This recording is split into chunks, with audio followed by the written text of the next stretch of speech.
Welcome to Siargao.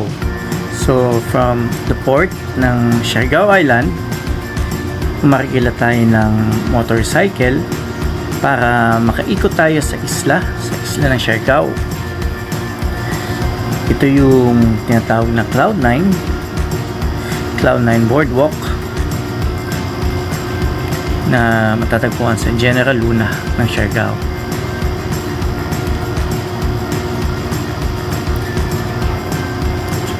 Hindi mawawala ang aso sa ating mga trips. Meron nga akong nakitang golden retriever na masayang naglalaro sa may dagat. Siya mag-isa.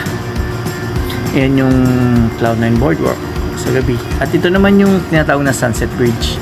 Dami dyan tourists, foreign and local. Paghapon, may mga nagtitinda at tumatambay yung mga tourists.